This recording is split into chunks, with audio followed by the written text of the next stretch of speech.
Welcome back. I'm Jane Rogers. Today's lesson is all about longevity tests and why you should consider testing. Your biological age, which is determined by the age of your cells and organs, can differ from your chronological age. That's your time since birth, due to lifestyle factors. By reducing your biological age, you decrease the likelihood of disease and mortality while increasing longevity. Genetics play a smaller role in determining lifespan than lifestyle and environmental factors. Biological age clocks are the most efficient and powerful method for tracking your overall health and aging process. The epigenome determines which genes are turned on and off. The most recent epigenetic clock is the Dunedin-Pace clock, which was produced by Duke University and Columbia University researchers, tracking more than 1,000 individuals from New Zealand across multiple organ systems for the past 40 plus years. We saw some of these individuals from the New Zealand research cohort when we looked at their faces to see their pace of aging in an earlier lesson. The Dunedin-Pace clock, or just PACE for short, is a biological pace of aging test which focuses on short-term changes in methylation that translate into long-term impacts on health. The PACE results look kind of like a speedometer on aging, where values above 1 are accelerated aging and below 1 are slowed aging. Here are my results from a recent PACE test so that you can see what this looks like. It appears with a value of 0.82 on this speedometer that I am slowing aging, which is my goal.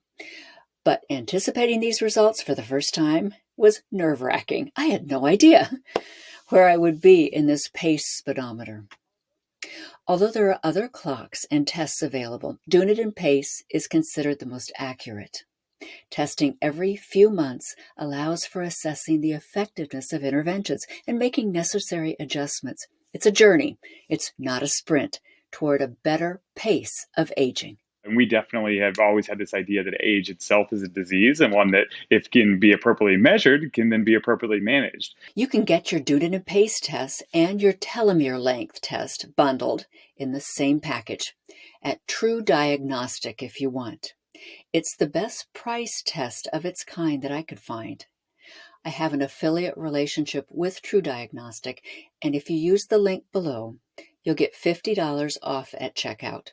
With that, the total cost, including taxes, is $186 for this test.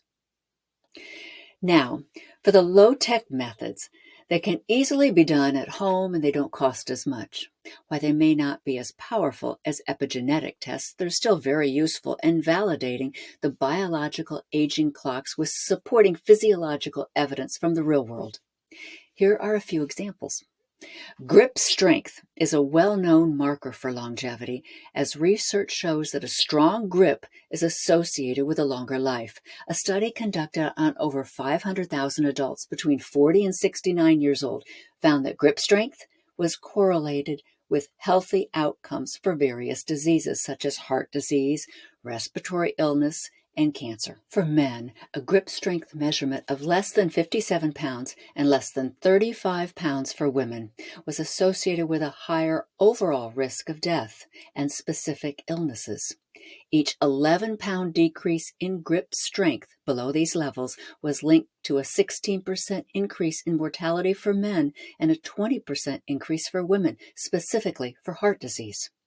Remarkably, grip strength is a better predictor of cardiovascular disease than blood pressure and physical exercise levels. This grip meter was $35 on Amazon. Next, there is the sitting rising test, which requires no equipment and can be done immediately. You start with 10 points, cross your legs, move to a seated position, and then try to stand up again. If you use your hand, your forearm, your knee on the ground, the side of your leg, your hand on your knee, or your hand on your thigh to help you stand up, you deduct a point from the starting 10. Losing balance results in a half-point deduction. Scoring between 3.5 and 7.5 means you're 2 times more likely to die in the next 6 years than someone who scores between 8 and 10. Scoring between 0 and 3 means you're 5 times more likely to die in the next 6 years. The 10-second one-legged stand is the simplest test. It requires you to stand on one leg for 10 seconds with your shoes off and barefoot. Failing to complete this test increases your chance of death by 84% over the next 7 years compared to those who can complete it. FEV1, or forced expiratory volume, measures the volume of air you can exhale in 1 second using a spirometer.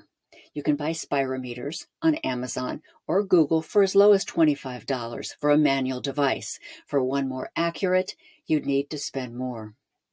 FEV1 is a powerful test, being the second and third largest predictor of biological age in an upcoming aging clock developed by Alphabet, or Google's parent company, Calico, for females and males respectively. It's been found to be more important than body mass index or the previously mentioned tests, including grip strength. I hope this was all helpful. Thanks for your time. May we live better, longer. Have a great day.